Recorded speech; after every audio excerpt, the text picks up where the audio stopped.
This is the Flow State Podcast. Today, I'm joined by the wonderful Lotty Wiltshaw. Lottie, hello, welcome. Hello, thank you. I enjoyed that hold music. That's pretty funky. Thanks very much. That was of my own creation, that one as well. Just just when I was supposed to be doing probably something more important, but did that instead. I'm glad you're enjoying it. It's good warm up. Good warm up. I feel like hold music is like we need more of it. It's like it's disappeared a little bit.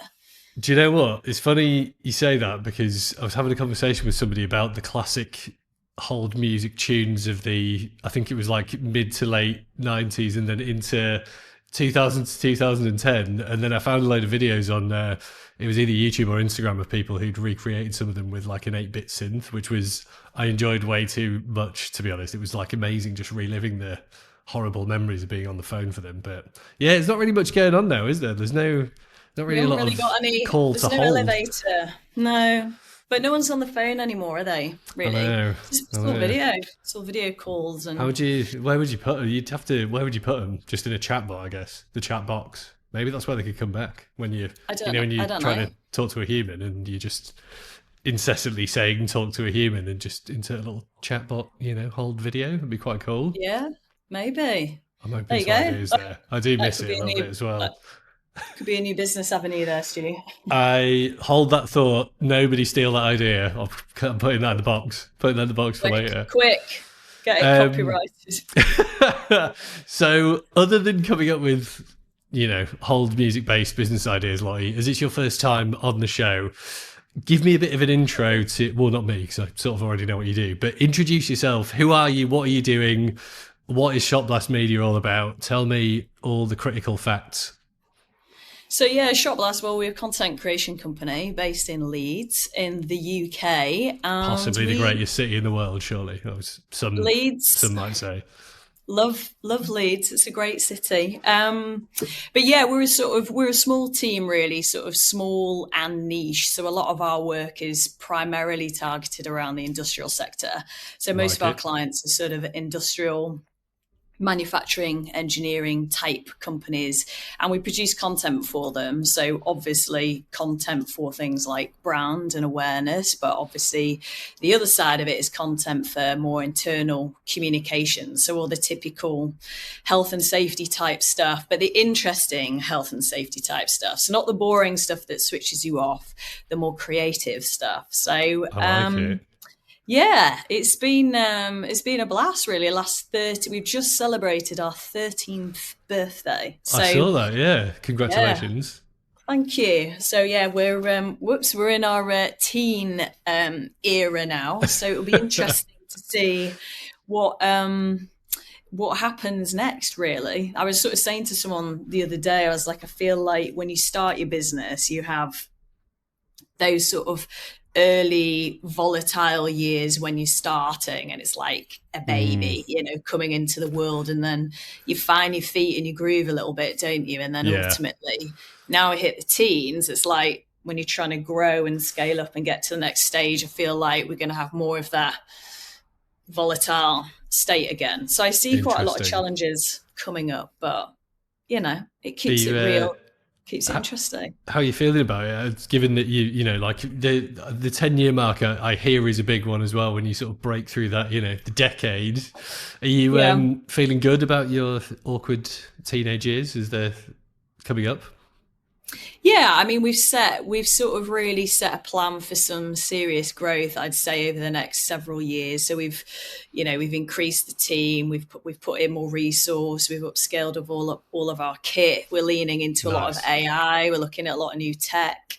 We're sort of exploring different technologies. So I think, I'm excited. I think there's a lot for us to learn, and I think there's going to be quite a lot coming into our space that's going to shake things up a little bit. We're going to get some dystopia going on. So it's how you navigate that. But I think obviously once you've been in business 13 years, you have a good reputation, you've got a good client base. So ultimately, I think that should sort of set your stall out for the future and see what it brings.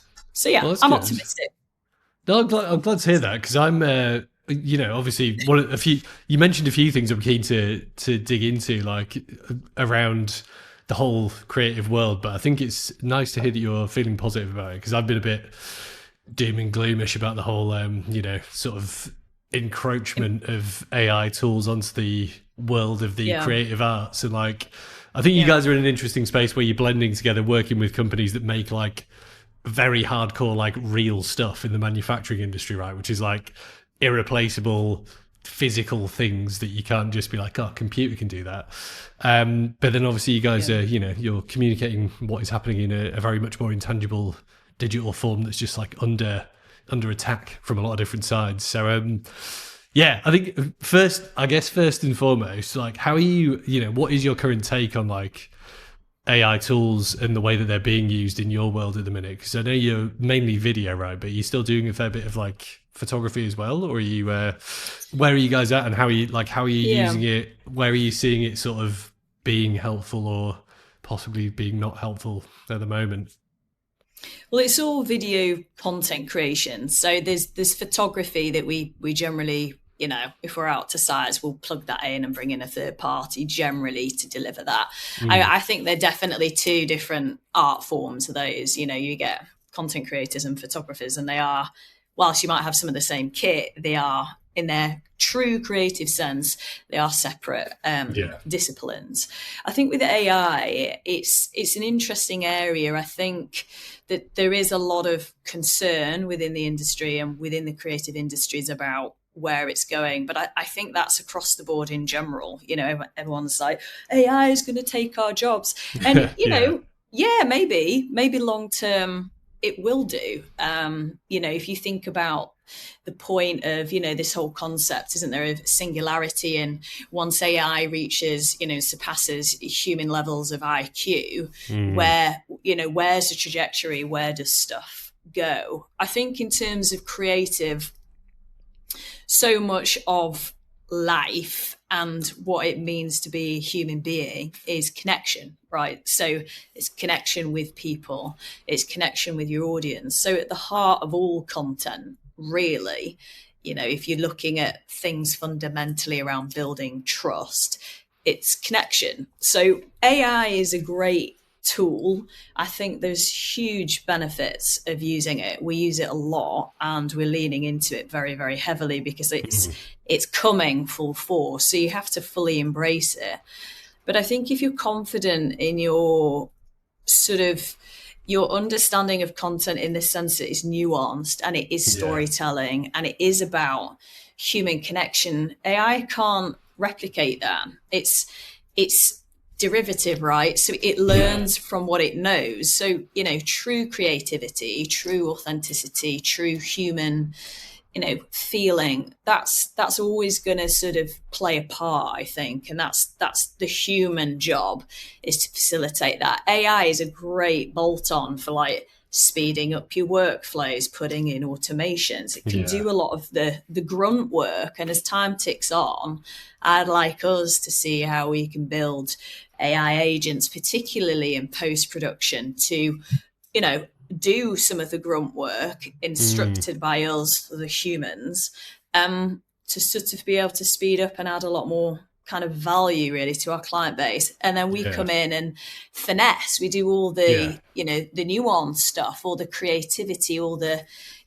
we know what it's like to be human, right? Because we are humans. So how is AI? Yes, it could learn that in theory, but, if you're talking about, we get to this dystopia where you've got robots walking around and you've got people, whilst there will be people that go for the robots, people are still going to want people, aren't they? Yeah. Really? Yeah. Yeah. Like, I'm with you there. I think like, there's been a few amusing examples of exactly what you're talking about over the past few conversations. Like, someone was saying like, we might get the Wall-E version of the future, right, where everyone just turns into a weird human blimp because you forget, like, it's like the sort of Disney version of the Matrix, I guess. And I was like, yeah, maybe that was pretty. I mean, it kind of became great, I guess. It's a bit of a happy sad film, but then someone else was just like, obviously the classic Terminator Matrix view, which is pretty depressing and fairly terrible. And then I was reading, like, I think I sent you a bit of this before we jumped on, like, the current view of big tech in the US, which is like funny and also a bit tragic in that I didn't realize, but like, the reason that US technology companies are trying to hoover in all of creative work from forever is because they're scared of China and they're scared that they're going to fall behind, which I was quite surprised about, where you were like, great, so you want to continue to just steal everyone's creative work because you think you'll make less money, seems to be the general view there. But it's reassuring to hear that you're still, I like the faith in just kind of, look, we can still use these tools to continue to be more human instead of like just becoming slaves to like weird robot workflow and artificially generated garbage, basically, which seems to be coming out at an alarming rate, right? Yeah, it's going to flood. It is going to absolutely flood the market, AI creative content, but so much so that I think people will get turned off to it because it's not real. So whilst it can fulfill a lot of things, and that's why I very much see it as sort of a hybrid way of working. I think there'll be space for both, for sure. But where you really need to kind of build more brand loyalty and trust and credibility, you want to see people, you want to see stuff happening on sites, you want to see products, you want to see real things. And actually, I think there might be more of a shift back to the long form content, because one of the things that I was listening to on a recent podcast, they were talking about that it was a Stephen Bartlett one, actually, and he talked about when he presented on stage a lot of the time, it was the streamers that got the biggest claps, the biggest, attention when someone entered the stage. And a lot of the time they're streaming for 5, 6, 7 hours, like a full day. Yeah. People are obviously spending their time with these people. And again, it proves the connection point, right? So it isn't the really quick chopped form, quick cut edits. It's like the long, deeper, meaningful connection stuff. So I feel as long as there's humans on the planet, humans are going to want connection, because that's what we live for, is connection. At the heart of what we live for, it is connection with each other. That's it. Yeah. So, and look, I mean, I totally agree. I think, and if you're not doing that, like, what what are you even doing, right? Like, it seems kind of futile to be, just plugged into the internet 24/7 if it's not to actually interact with each other, right? And like, I think without getting too distracted on a rant about the current state of the internet, you just touched on something that I did want to ask you about, which is longer form content and building that, like you were saying, just sort of building that relationship and sort of the establishing trust with people and, explaining the nuts and bolts of what you're doing. I have quite a lot of, I don't want to say trouble, but it's often, I'll say challenging with a lot of the people that we've been working with over the past couple of years to get people to be bought into that like bigger narrative around things, which is, I find a bit of a shame, because we work with a lot of like quite complex software businesses, which is, there's parallels with like manufacturing in that a lot of them are very complicated to sell in, like they're sort of very like involved behind the scenes infrastructure type products. So you need to kind of know a lot about how they work and what you want to do with them, and there's a long process to bring them into an environment and an infrastructure, which seems ripe for me to do, the kind of thing that I would imagine you guys would be doing, right? Where if you go to a manufacturing client and they want to tell the story of some weird thing that you don't even know exists but supports like half of human life, like when you think about plumbing, you're like, nobody apart from plumbers, nobody thinks about plumbing much unless it breaks, right? But without plumbing, we would not have showers or baths or hot water or taps or whatever, right? So a lot of work goes into maintaining that. But you and you'd be like, well, water comes out of a thing. I don't need to consider that any further, right? So I did have a question at the start of this. The question I was going to ask you was, when you're approaching this with with your clients and how you guys look at this, like, how do you approach sort of helping people to, build those narratives around what they're doing around a potentially quite boring, product or application of something, to say, look, like, where is the interesting human part of that? Because that's kind of what we are often struggling with like the flow state clients as well, is like they're often software, right? Like only certain people get excited about it. So we're like, right, but what's the human side of this? Where's the benefit for me? Like, as a possible, very much removed end user, like, how do you guys like approach that? I guess is the question. Yeah, it's a good question. I think it's all back to storytelling, isn't it? If you want to get people bought into something, you've got to tell stories. Is trying to tell more stories around products and services, and understanding, I guess, how the information is, what type of information you want to get out there, and ultimately then what format is it best going to be suited to.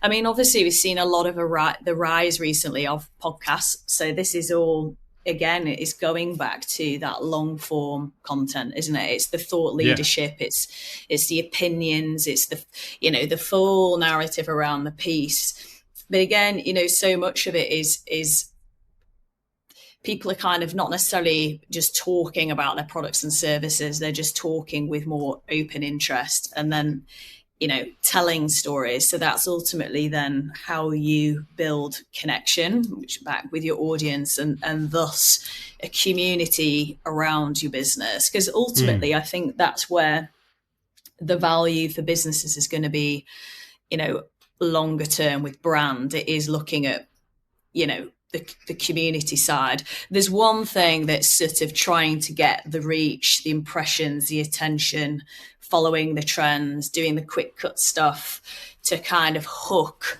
and grab people. And I think there's a need for that in businesses as well. But again, it depends what you're positioning, what your aim is, what your ultimate objective is.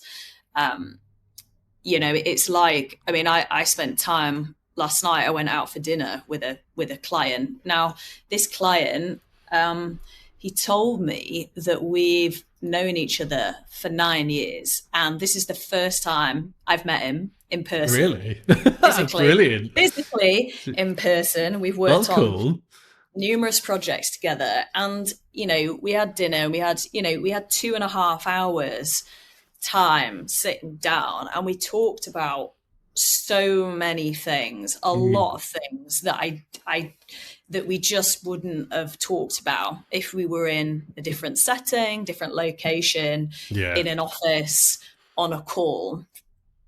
And again, it's all linking back down to that connection side, and that's it's just spending time with someone, isn't it? So if there's ways of trying to look at how you can authentically do that through your content and capture some of that and capture people's imagination by, telling stories and bringing them on a journey, then ultimately they're more likely to go, that company's got a bit of something about them. They've got something that I like. I don't know what it is. It's just a gut feeling. They might be able to help me with X, Y, and Z. So that's kind of a long-winded way of answering your question, but I don't think there's one. It's quite a long-winded question, so it's totally fine. Well, there's no right or wrong answer. I think it's just looking at, what works and what typically feels right, Yes. And I think something in relation to that as well that I think is a current challenge, which I'm keen to hear what you think about as well, is like and this is a live conversation for us at the moment, because obviously, running the podcast is great because I like to talk and I like to talk to other people who like to talk, so it works perfectly. But we're going through this at the moment where, we need to sort of start doing more of haven't really done a lot of the, shorter cut stuff. Like I really played the algorithm game in many social networks for a while. Mainly because it couldn't really be asked and didn't have to. But now, we're in a similar position to you where sort of looking to scale the business a little bit. You sort of have to start doing it. I don't just want to throw loads of money down the digital advertising toilet because I don't think, at our stage it's particularly useful. So the challenge we've got, which I know we spoke about briefly before as well, is like, it feels a bit distasteful to me personally to have to then be like, YouTube, we know that shorts work really well. So now we have to be like, from this conversation, how do we create a few, sort of provocatively titled short videos that we can fire out so we can take advantage of like where YouTube are focused, which is pushing like, short form video because it's, what generates the money. Or, with LinkedIn, we spend a lot of time on there. So how do we do more corporate-y, boring stuff, which is basically like Facebook from, you know, the 2010s now. So how do we spin it for that? I find it quite hard reconciling our own sort of brand position and how we want to represent our business and team with, you know, those formats where you have to be like, look, if we're going to do this organically, which is where we focus, you have to sort of play the game a bit in those environments. And unfortunately, there's no real way around that unless we want to just spend a ton of money, like, you know, pushing our messages to people, which we don't want to do. So I guess my questions to you, Lottie, are, do you think, you know, do you have the same feelings about it? Do you think you know, is that just sort of a bit of, you know, self so what I'm looking for here, you know, is that just like you just got to hold your nose and do it, or is it an actual issue and it should be something you should be concerned about, you know, as a team who do a lot of brand building stories yourselves? Like, is that something you've come across? Yeah, I mean, we've really upped the game on that side, I would say, more recently, because obviously we're in a fortunate position, right? As content creators, we have a lot of content. We have all our clients' content. We have content that we can create ourselves. So we've you know, we're surrounded by it. And I think recently we've had to sort of make a decision about what's, you know, going to work best for us. And ultimately, I think so much of it is experimentation. I think people get too bogged down in making sure they've got everything and making sure it's right before they get started. And this stuff takes so long, particularly organic stuff. It takes so long to build. So you've just got to get started. And I think the more, again, it's back to the authenticity part, the more authentic and raw and real it can feel, the better, really. I mean, there's obviously, there's place for polish, which is important. But, you know, when you're talking about socials, I think you've just got to, you know, I mean, I try and release brand, like personal brand content. So I've just started my own channels and try and do that every week. And it's literally, I'll have some talking topics and I'll just say what I think. And it isn't rehearsed. It's not pre-planned. It's just my opinion on it. If people like it, they like it. If they don't, they don't. But it's unique to me because it's me and my thoughts. And I think that's what's important for businesses as well is, yes, okay, you've got to have some understanding of, you know, what will work on TikTok versus what will work on LinkedIn is different from how it's maybe cut, edited, packaged up. So yes, there's a sort of, let's say, a template you've got to work to that's going to help you if you want to push it organically. What you're actually saying and doing, I think you've got to find your own vibe, really. There's no point trying to go, oh, well, that worked for that company over there, so we're gonna do that one thing and kind of chase like, the trends. Let's just take that. We'll take all of that. Yeah, really, right? Because no one knows. No one can sit here and go, oh yeah, I'm going to make the next trend piece. No one knows. They organically come out of nowhere because someone has thought, you know what, this is funny, or it's a moment, or whatever. It's captured something that's unique, and then it's obviously then gone viral, and you can't really recreate that. You've just got to be real to yourself, and yes, understand how can you position content so, you know, you're not making content and not putting it in front of the right audience. You know, that's important because otherwise it's not going to work, right? So you need to understand where your audience is. But the more you put out there and just get going with it, the more the audience really is going to tell you what content it wants to see, because you'll find from the data and the stats, and that's what you have to check is look at the impressions, look at the likes, look at the comments, look at, you know, what's the information that's coming back, and then you can start to find out what kind of things work. Like for us, we know a lot of our behind the scenes content works really well. People want to see production. They want to see real people with cameras on site. I mean, you know, we're not plugging what we do. We're just showing people what we're doing. And that's of interest to people. Like that stuff always tends to outperform other things that we've done, you know. So it is the more raw, gritty, you know, this has been set up over here, or that's not quite worked out over there. We've given an opinion on this over here, because it's just life. It's just unfolding day-to-day stuff. And that's what people tend to like for us, but everyone's different. So you've got to put lots of bits out there, look at the data, look at what it's saying, understand the nuance between the platforms, but ultimately be real in your approach, be authentic to yourself.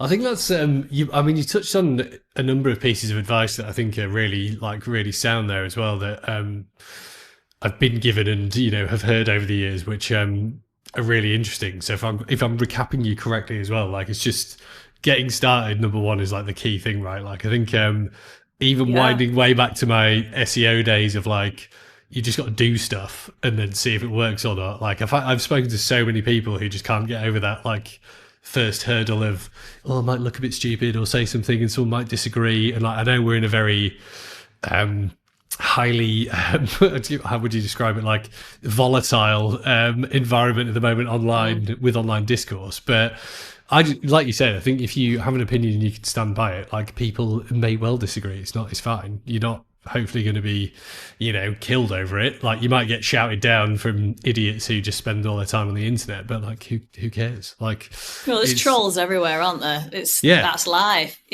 Exactly, yeah. And like, you would hope most people would be reasonable enough to disagree with some useful commentary and not just something stupid. But I think that's a really interesting one. And to your point, like, I think people seem very afraid to just test stuff as well. Like, I know can be a bit scary when it's got your own face or possibly brand attached, but I've just found, like, you've got to not be afraid of looking like an idiot every now and then to get anywhere, because if you are too scared of a bit of embarrassment, you're only ever going to sort of achieve whatever you've achieved and stay in whatever state you're in, right? Like, there's no way to really progress anywhere without doing something stupid every so often, which you may well disagree with, but I think I've got where I am by doing several stupid things so far. Like, I'm not going to stop doing them now.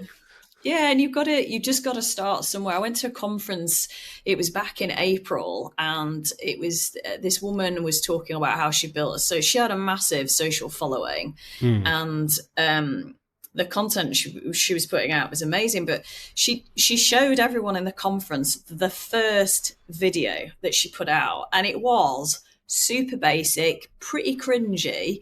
And she played it, and it's sort of like, you look at that and you see here, this is like 8 years down the line of consistency and building on her own platform. And it's just a lot of hard work. And obviously, online you get a lot of the polished, finished article when you see a lot of established sites and channels and platforms, and I think that is what puts people off, because they go, well, I can't be anything, I'm never going to be that. But they might be, but it's understanding it doesn't happen overnight. It takes time. It's like if you go into the gym, right? You start training.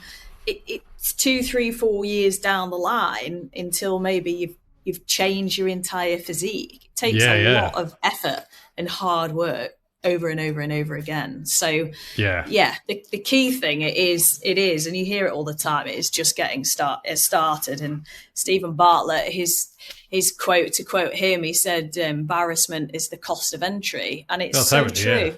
It is true.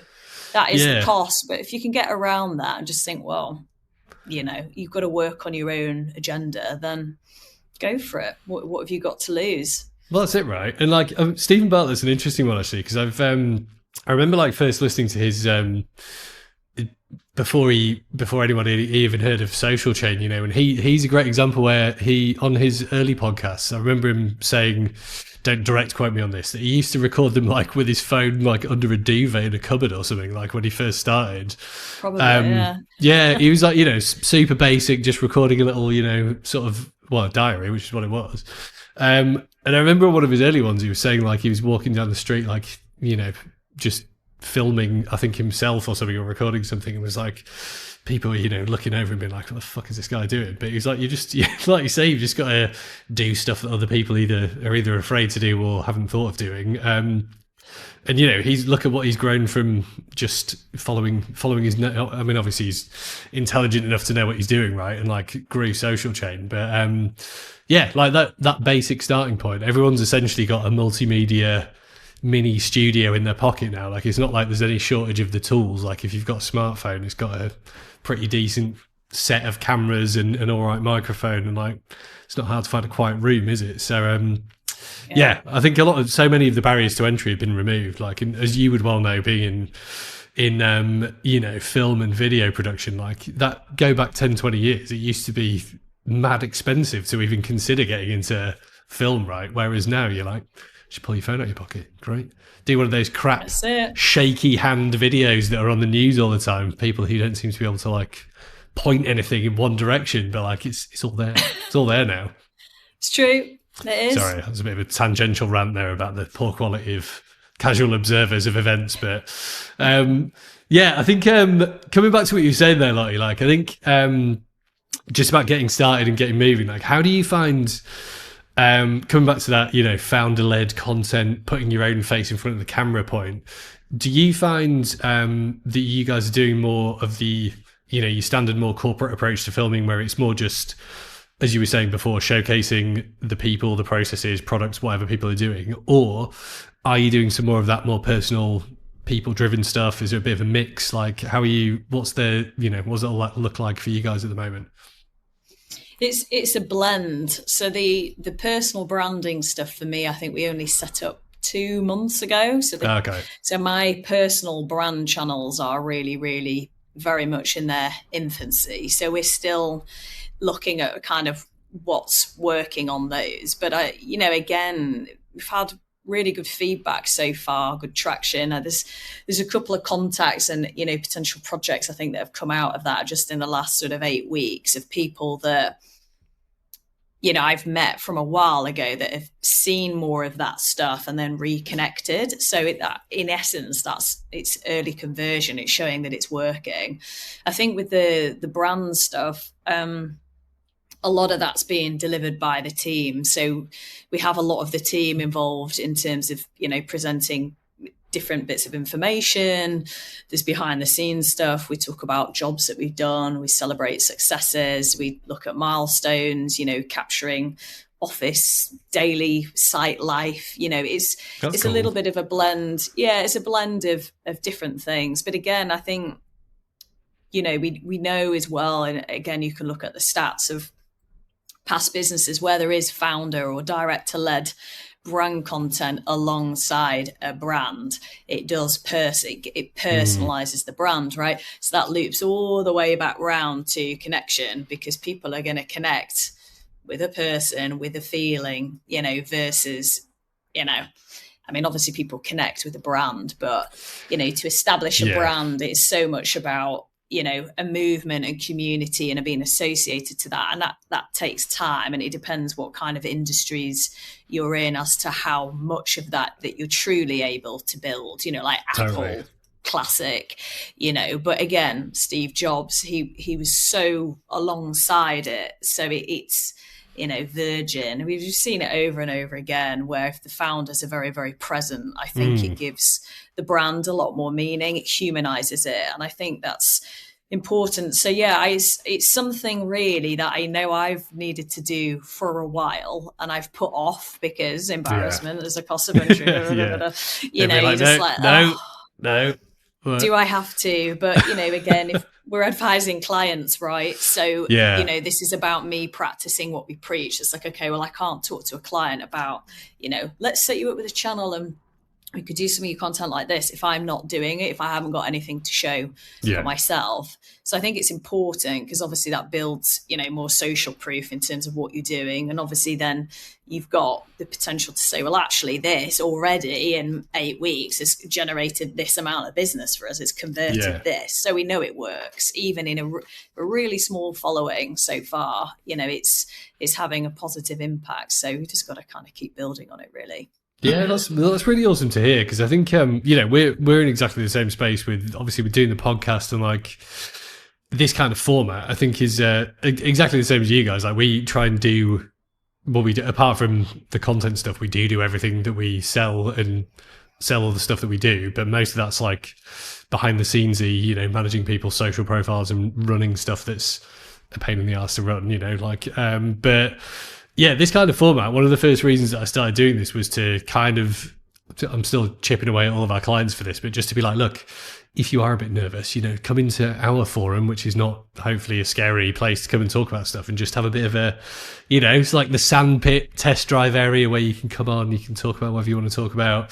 It's not aligned with your own brand, you know, we can just control that stuff. So it's, I think it just gives you, like you were saying, way more options to sort of help to demonstrate how you can do things differently. Also, obviously, the, you know, the value of like this way of working for respectively, you know, your business and ours. And it's just a hopefully fun way to dig into what people are, you know, are up to and thinking, right? But yeah, I think the point you made though is, as you noted earlier, when you're doing it organically, there is a bit more test and learn and trying to find that mix of the right people, the right environments, getting in front of the right audiences does take a bit of time. So I think, you know, just not rushing and expecting things to happen like immediately is pretty important. You've got to kind of keep the faith for quite a while and just be like, look, as you guys were saying, like we haven't had a lot of our own content because we didn't really bother creating it before starting to do this, which was that we had the opposite challenge to Shop Blast, where we're like, well, what, you know, how do we start creating stuff? Like I don't really just want to start talking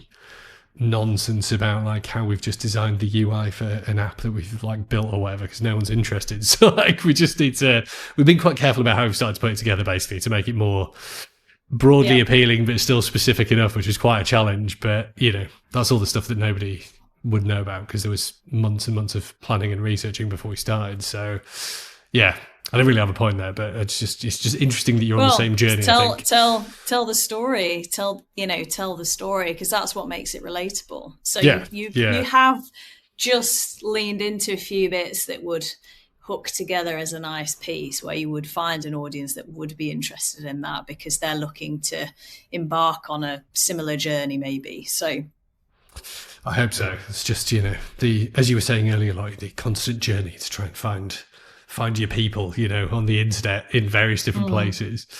I have to say, the other thing I wanted to ask you about, which is on a bit of a tangent, is you obviously are working in a much more real life customer facing kind of environment than we do, broadly speaking, at the moment. How have you found, what is the general situation in the UK like at the moment? What's business like? Is it picking up a bit in the manufacturing industry? Is it still on a downturn? You know, how are things over there? I think we're in a recession, coming into a recession, potentially a big one. Always fun. Great. Yeah. So I get the sense. I mean, we do a lot of work with construction, and it always starts there, really. And from having had recent chats with some of my contacts that are in around the industry, that work in the industry, you know, a lot of people that they know are saying, you know, 30-40% down on last year. I think we've obviously had a changing of government. So without getting political, because I don't really talk politics, that has probably a safe option, to be fair.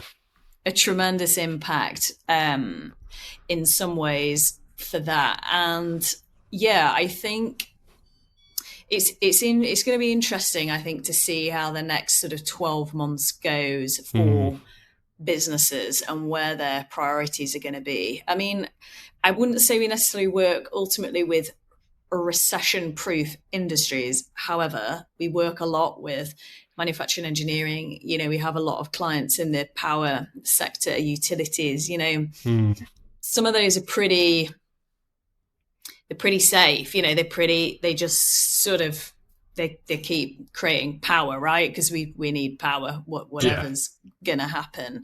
So, you know, there's maybe a slight advantage there. But I think in any shift, you know, I try to not get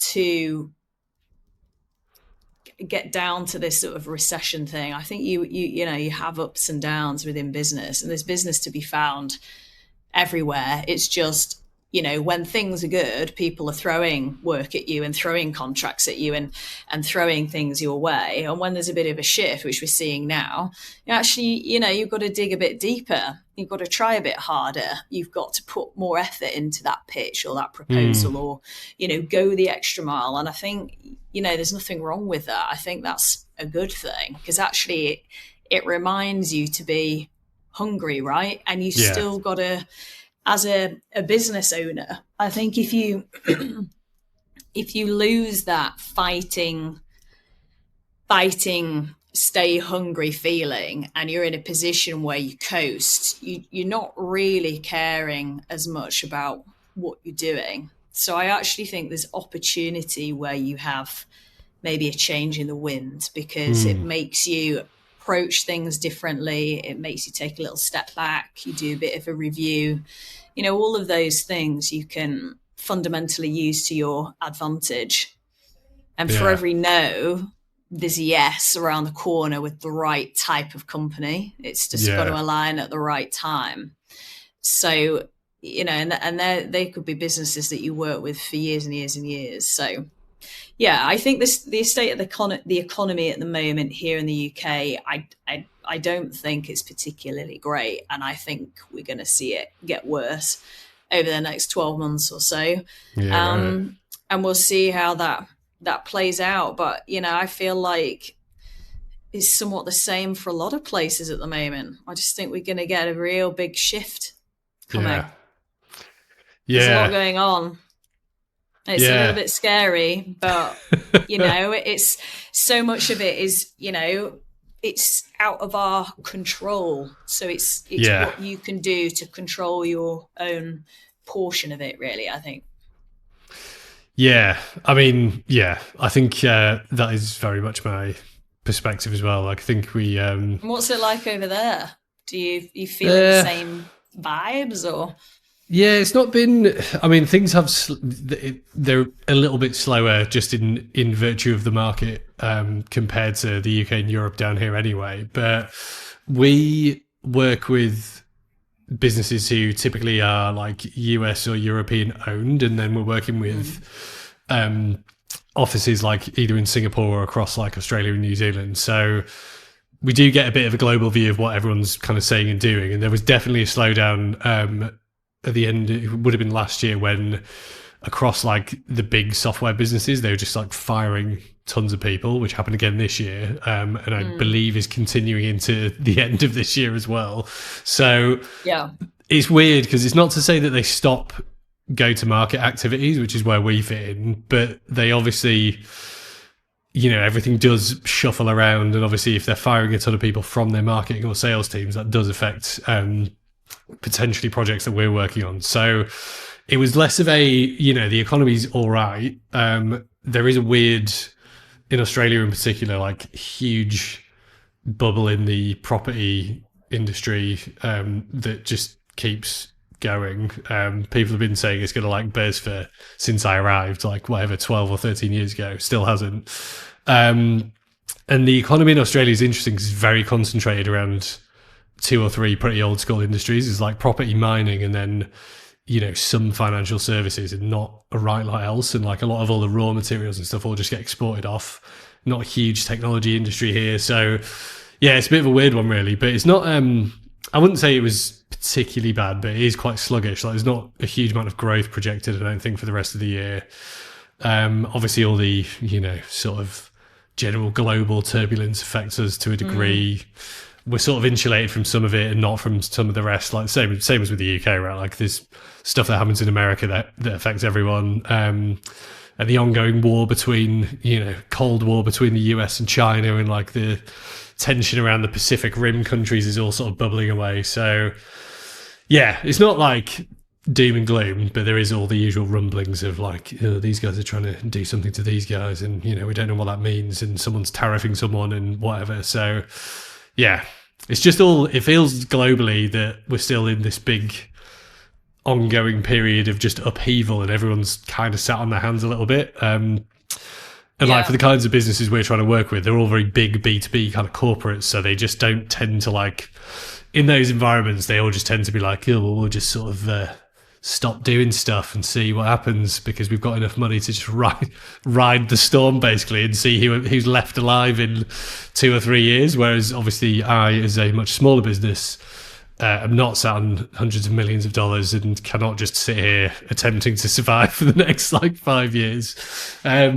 So yeah, I'm in very much the same boat as you, really. But it's also partly why we're looking to sort of, I wouldn't say punch above our weight, but obviously we've got connections back to the UK, we've got connections in the US, in Denver, and in Singapore. So we're just looking to, I guess, expand our client base more globally to connect up all the people that we work with, and see if we can either build on our existing relationships and do more that way, or just sort of manage the concentration risk around certain markets from that perspective, which is obviously much easier said than done. But just call a couple of the old gang from the UK and be like, what's going on? That's why I'm talking to you. We just see what we can do, get in there. But that's it. You've got it. There's opportunities everywhere, aren't there? You just got. I think so. You've got to dig around for them, and sometimes you've got to scratch, below the surface and go much deeper at certain times. And I think that's probably where we're going to be for the next 12 months or so. But I think those things are exciting because they do. Yeah. You're always going to get a few people that will go against the grain. Typically, yes, a slowdown. Everyone cuts training. Everyone cuts marketing. It's 80% maybe do that, but you will then have a pocket that will absolutely invest in that and go against the grain, because that's how huge brands have grown overnight, when you look back through past recessions that have done that. I think it's just being open-minded, isn't it? And as you say, being kind of practical, looking at, what are the practical things that you can do and consider. I think for me, I was thinking recently that, obviously with new business, it's when people don't know you, it does take longer to kind of convince people of that. So, maybe there's more work to be done with, retention of our existing client base, talking more to our existing client base, seeing more of our existing client base, me physically going to people's offices, boots on the ground, there's not as much of that happens, I don't think, and hasn't post-COVID. And, as I alluded to last night, meeting a client in person, it was 9 years, that shouldn't really happen in a way. I should have seen him several times in person. So maybe that's a note to self to go, okay, let's go out. Let's do some trips. Let's go traveling and see some people in the person. Do you know what though? I think I was talking to a few of my also fairly long in the tooth other agency, either ex-agency or still agency friends about this as well, because we obviously, when we were spending other people's money, used to spend as much time as possible entertaining people, because we could go to fancy restaurants and go drink expensive drinks and not have to pay for any of it ourselves, which was awesome. Right. But going from that to, the COVID, the period we don't talk about now, where no one could go anywhere, to now, I still don't think we've got the balance exactly right again. And your example is a perfect one where I don't think it's necessarily bad that you haven't, met your client in person before now, because I think now, post-COVID, people are a bit more like, oh, well, unless we really need to meet, there's no need to actually go out and, do we need to? Could it have been an email? I think that mentality is still very much there. And breaking back through that to just be like, do you know what? It is fine just to meet for lunch and catch up or whatever, which I'm still a big fan of. But unfortunately, a lot of my client contacts are all over the show now, so it's becomes quite an expensive exercise to fly to, Singapore for lunch and back, which obviously is, a $2,000 lunch by the time you're done is not really worth it, unless you're there anyway. But, I think there's definitely still a bit of that, people are just a bit just can't be asked, I'll just stay at home or stay at the office or just not bother, which is a bit of a shame, because that is where you build those relationships, right? And some of the people that I'm still in touch with now from going back 15 or 20 years or whatever, from those days of just being we'll go and do a quarterly review, but just do that as fast as possible so we can all just go out for dinner and hang out for an evening, was essentially how we retained some of our biggest clients at the agencies I've worked at before. I think there's room to bring that back, basically, is what I'm saying, without also just spending all of your profits on, going out and entertaining people, because then you'll be right back to needing to go win more business again, right? This is it. It's all in the balance.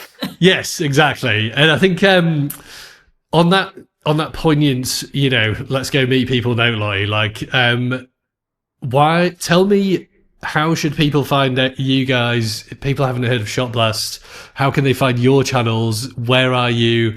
What should they be talking to you about? How can they get in touch with you?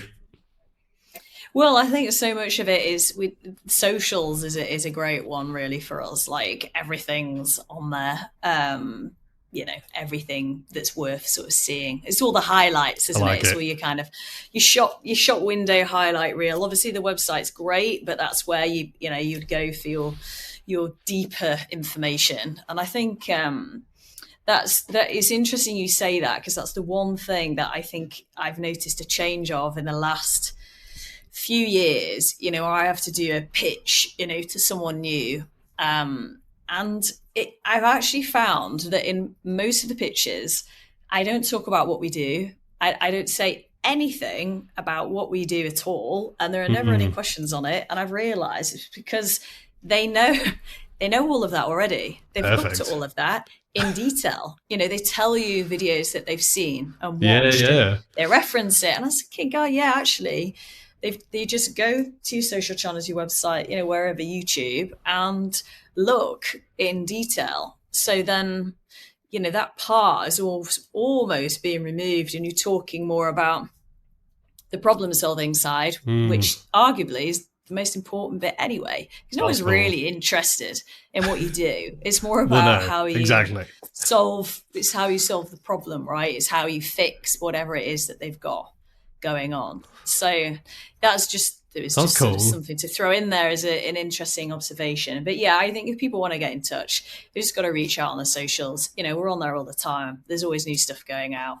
You can follow us on there and you find out as much or as little information as you want to know. And hopefully be a little bit entertained at the same time, because we try and keep our content really real and fun. And I've got this kind of, cheeky sort of personality. So I think that plays out in a lot of our content. We've been pranking each other a lot recently in the office, and I have an ongoing prank that I'm working on, which I can't reveal because I was going to say, don't say too much while everyone's hovering around you there. I got one team member last night, so yeah, that was good. Comedy gold. So stay tuned for that one. But, that sounds worth holding out for, already. Yeah. Are these getting into dangerous territory, or are these, I assume, work appropriate pranking, right? Yeah, I don't think I'll be getting, HR won't be getting involved. We should be safe. I like it. I'll have to. I'll include all of the links to all your various socials under this episode, when we put it out. Right. Is there anything else? Just circling back around to where we started, before we wrap up. What is there anything else that you, I guess, want to touch on the subject of the importance of those key things you mentioned? Like human connection, storytelling in film, the importance of, I guess, bringing a human face to brands potentially. What is what are the key things people should be thinking about if they're thinking about actually using film as a medium for their business? Just keep that work focused. Yeah, I think it's simplification. I think everything sometimes gets made to be a lot more complicated than it needs to be. And we are now in an era where, as you say, you've got everything at your fingertips. You've got AI, you've got everything that can help you, that can speed things up, that can give you ideas. It can make you think about different things. So I think you've just got to not overthink the process. It's just simplify it right down to what are you interested in, and what are you interested in really in talking about in relation to your field, and then working on a format that's going to allow that to come out in its most genuine way, and then just see what happens. But look at what happens. You can't just throw stuff at the wall and hope it sticks. I think you've got to you have to look at what's going on and assess and be prepared to pivot and change and flex, but keep it simple. It doesn't need to be difficult. It's not rocket science, is it? And I think the overcomplication of things slows down the decision making. It slows down getting started. It takes the vibe away, and you know, people overthink it, and then they're not themselves because they're coming across. You just got to like try and let all of that go and just imagine none of it's there, and just be yourself. Keep it real, and see what happens, and just keep plugging away at it. Slowly catch a monkey, right? I like it. What a note to end on as well. That is a much more eloquent and succinct summary than I was going to do, like, so I appreciate it. I think that's awesome.